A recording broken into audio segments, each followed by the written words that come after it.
Hi, I'm Zibby Owens, and you're listening to Moms Don't Have Time to Read Books. This 30-minute podcast features a new author interviewed by me every single day, 365 days a year, for about 30 minutes.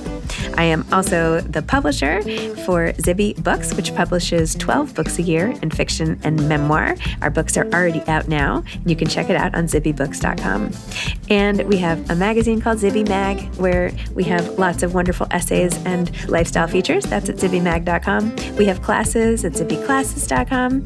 And I recently opened a bookstore in LA called Zibby's Bookshop at 1113 Montana Avenue at 11th Street in Santa Monica. I hope that you are able to enjoy some of our other offerings. But this here podcast is the basis of all of it and started in 2018. And no matter what I do, this is basically my favorite thing. Enjoy.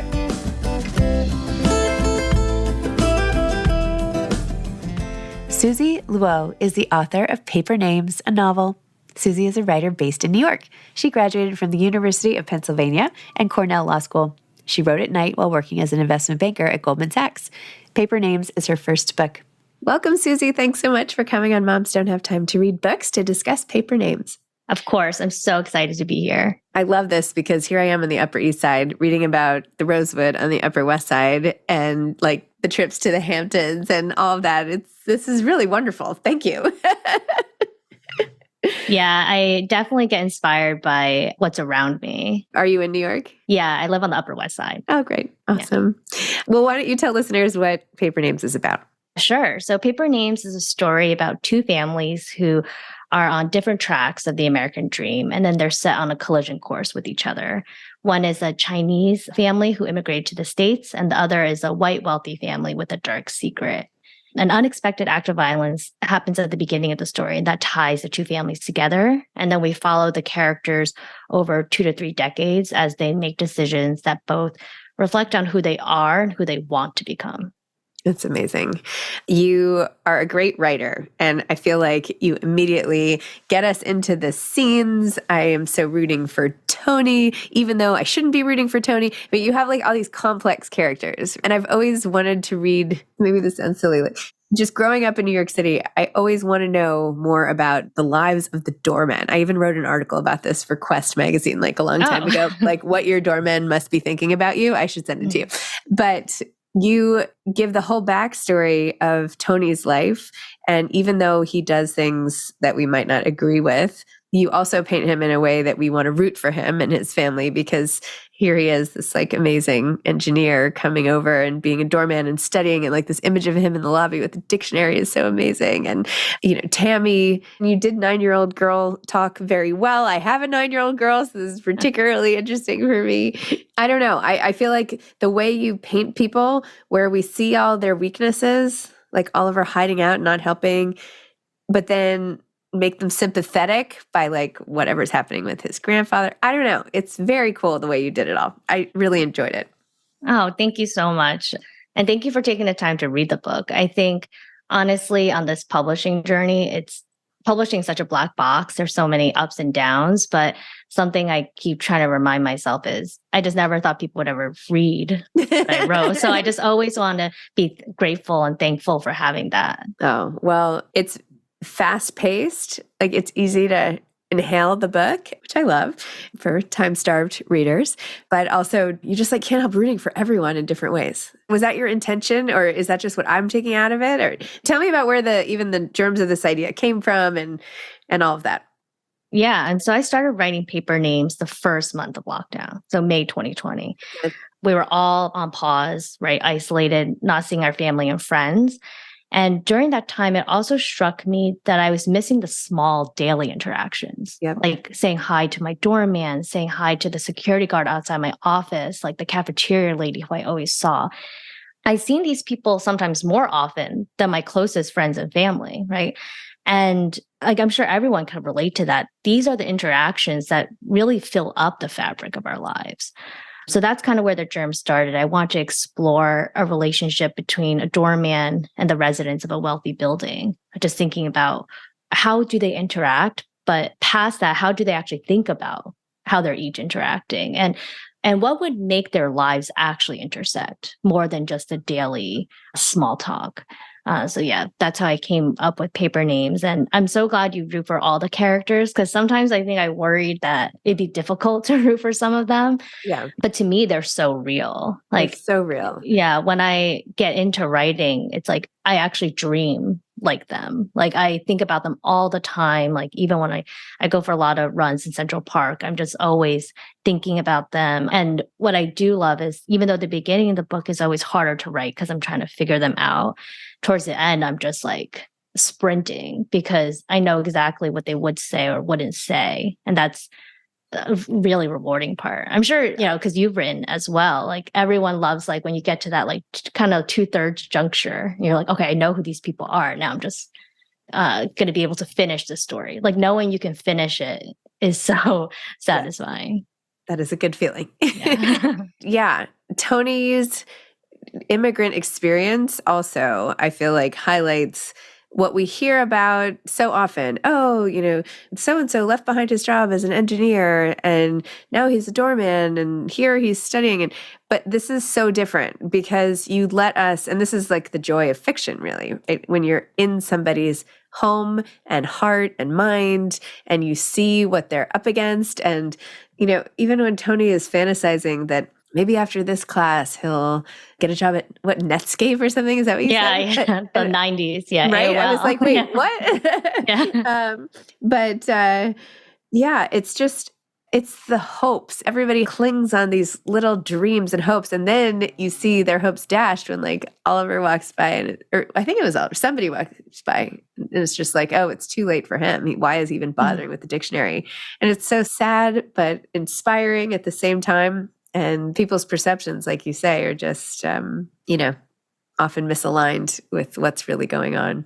So I appreciated that look into Tony's psyche, even though I don't know why I keep talking about him. I just found him to be such a captivating character. And obviously Oliver and all of his foibles too. And even Oliver's mom. I mean, there's so many great characters. It was so fun. Yeah, I really enjoyed writing them. I think Tony came to me the easiest. Oliver actually came to me first. Okay. I had written, just like dabbled with a few short stories before, and Oliver was always the main character of those short stories, because I think something I was always interested in was what I call like performative goodness. Yeah. Like why do we do nice things? Is it so other people can see it? What if like no one can see it? And then, he transformed into this bigger character. The hardest to write for me was Tammy. I loved writing her when she was young. Like, I'm so glad you like that 9-year-old voice, because that was so fun for me to like totally switch bodies and remember what it was like. And I remember Googling like, songs of the 90s, just like getting back into that era.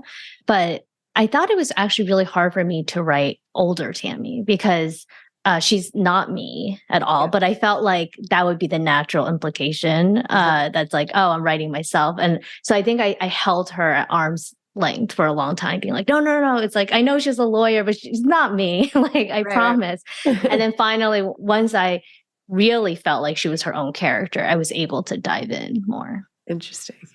So what are like some of the messages you want people to take away from the book? Like when you think about all of the scenes and how it all adds up to this wonderful story, when we put the book down, like what are you hoping people take away? So one main topic I thought about the entire time while writing was identity. Mm-hmm. I feel like identity is so complicated and it's always in flux, right? A lot of people say that your identity is made up of where you were born, who you were born to, what culture you were raised in, what your family values are. But I tend to see those things as more of your background. Those are things like you didn't choose. And to me, your identity is made up of your decisions, the choices you get to make. And I just want to explore what that looks like when you get to choose who you are because of or in spite of your past. I love that. Yeah, even through all the generations too. I mean, you really showed that well. How did you get started writing? Tell me your whole story. Where'd you grow up? Who are you? Tell me that. Tell me about you. So I was born in China and I came over to Flushing, Queens when I was 3. Okay. We spent some time there, but I mostly grew up in the suburbs of New Jersey. Okay. Then I went to Penn for undergrad and then Cornell for law school. And then I went straight to becoming a lawyer for 3 years in New York City. And then I left my job. I actually I didn't hate being a lawyer at all. And a lot of my best friends are still from that law firm. So I'll always be grateful. Can you say what law firm? I was at Sherman and Sterling doing M&A law. Oh, wow. And then I left to actually travel through Europe for a while. So I kind of went on like a solo, I think it was 5-month journey through Europe. And I just like wanted to reset. I just felt like I had been on a track all my life, like college, law school, law firm. And I just wanted to pause and be like, is this actually what I want? And then when I came back, I still remember I had, my European like backpacking clothes. I was sleeping on a friend's couch in Brooklyn. And my parents were just like, so like, what are you going to do now? And I was just like, oh man. And I had a few friends who had worked at Goldman Sachs. And, through my travels, I had realized that one thing I did want was to work at a place that was efficient and gave me a lot of autonomy and was comprised of very smart, hardworking people, because that would inspire me to be the same. But I wanted a creative job. So I actually searched the word creative on the Goldman Sachs career portal, and my job popped up. It was the number 1 search result. But I think the requirements were like MBA, like 3 to 5 years as a financial analyst. And I had none, literally, I think none of the requirements. But I was like, oh, I have a JD that's like comparable, like I have worked as a lawyer. But I knew I would never get through HR. So I actually just Googled the team and found out who was leading it in New York. And I just cold emailed him. I was just like, this is why I want to work on this team. This is why I think I'd be good for it. And then I emailed him at 8 a.m. on a Friday. At 30 minutes later, I got a call from HR being like, can you come in today for an interview?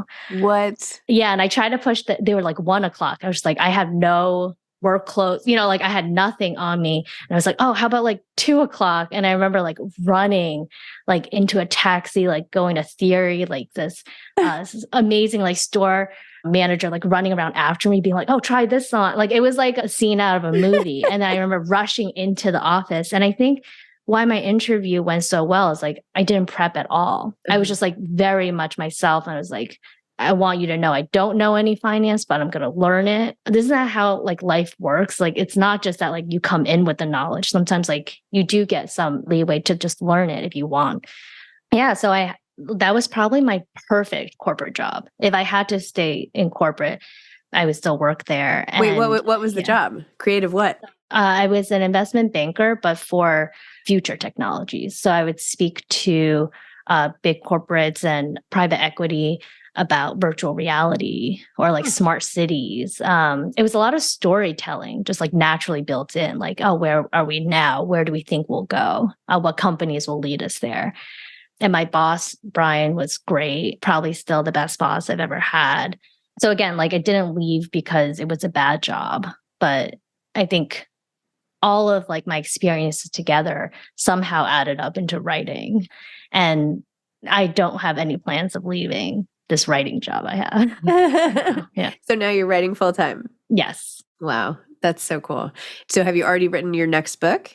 So I'm in the middle of it. Okay. I did write a whole nother book before this second book I'm writing, because I think like, Paper Names, it's more character driven, right? There is a plot, but it's like, I wrote Paper Names totally without an outline, just like one chapter at a time. I just like pantsed it. And I was like, looking back, I just felt like a lot of hooks for great novels have a more thriller or mystery like plot line. And I was like, oh, that's what I'm going to do next. So I actually wrote like 20 chapters of that book. And then I was just like, I just don't care about it as much. But I found 3 characters in that book who I did care about. And those are the 3 I focus on in the second book. I love that you said you found the characters. That's so, our subconscious is so bizarre. Yeah. And the way that writing works, that you create them in one, you're like, oh, great. Now I'll just transport them over here. Well, I often feel like I try to not write about what I actually want to write about. Because like it's like too real. It's like hard to go there sometimes, that I have to almost like write around it to be like, okay, fine. Like kind of convincing myself like we can go there. and then, starting a new book, but with those three already in the What do you forefront. really want to write about? One thing that sparks my writing is often confusion, like, why did that person do that? Or like, why did this person say that to me that was so hurtful? Or, like, even if I'm on a third party witnessing an interaction that I found just baffling, I just feel like every character or every person, whatever they're doing in their own world, it makes sense. There's like a internal logic. They're not actually just crazy or, and that's what's so interesting to me. Like, why did that person do something I just can't understand? And so in writing, I try to understand that person. And I feel like that's provided me with a lot of self therapy, I guess. Because once you understand someone, you can empathize with them and forgive them too. Wow. So during the pandemic, you really missed the day-to-day interactions. Mhm. You're a writer, which can be very isolating also. Yes. Do you write at home, or where do you go to work? And how do you make sure to keep those little moments in your life?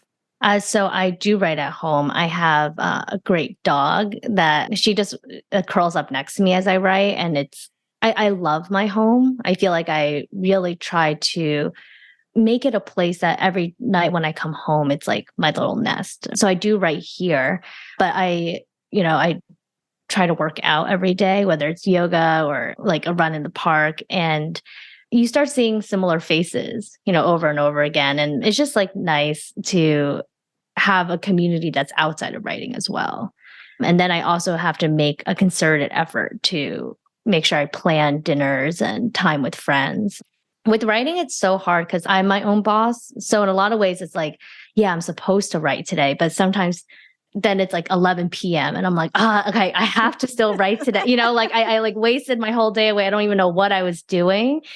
And then you feel like you never have time to see people because you're always like behind on your schedule. So I think just keeping busy helps me actually be productive. Yeah. It's like that whole thing, give a busy person something to do. Yeah, They exactly. get done a lot faster. And I'm like, I have to do these 3 things. They don't get done. But when I have to do 300 things, they get done. Or like, it's like always during final season, you're all of a sudden like uber productive, Right. like, and you've never seen yourself this way. But then the second it's over, you're just like a sloth on the couch. Like, What types of books do you like to read? I love to read books about complicated characters. Mhm. I really love reading Zadie Smith. Mhm. I really love Gillian Flynn's Gone Girl. A lot of people say like, "Oh, I don't like books with unlikable characters." They have to be likable enough, like so I root for them, but I just feel like everybody's so flawed. No one's gonna like everybody, right? Like, and that's what's so interesting about books. Like, I get to read about like people doing bad things, but in a way that I can understand. Yeah, I love that. So when you were thinking of like comps for this book, what were some of your comps? Just wondering. I don't think they were correct comps because I came from banking. Yeah. I Googled the 10 best agents to send it to. And then the comps I had for my book were actually the 2 authors who inspired me to write. They were Zadie Smith and Gillian Flynn, because Okay. those were the first 2 books I read where I felt like the voice just jumped off the page. Mm-hmm. And it felt like so much their own voice that I felt like, oh my God, maybe I have a voice too. That I don't need to just be a reader, that I can put my voice on a page. So I think I comped it to like, I was like, oh, it's like the multi-generational narrative of Zadie Smith's white teeth and the character-driven thriller elements of Gillian Flynn's Gone Girl. Looking back, I think it's hilarious because from what I've heard from other writers, most of them don't comp like Zadie Smith and Gillian Flynn. Yeah, I think they just know of more books that are more similar to theirs, but it worked, I guess. I think the real comp to my book, from what I've heard from my publisher and other people who've read it, is Mary Beth Keane's Ask Again, Yes. Oh, yeah. I did read that. Yeah.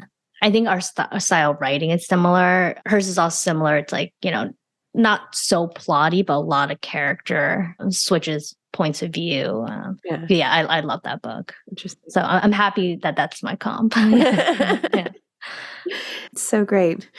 Okay. Well, this is wonderful. I really love this story, and I feel like these are characters I'm going to keep thinking about for a while.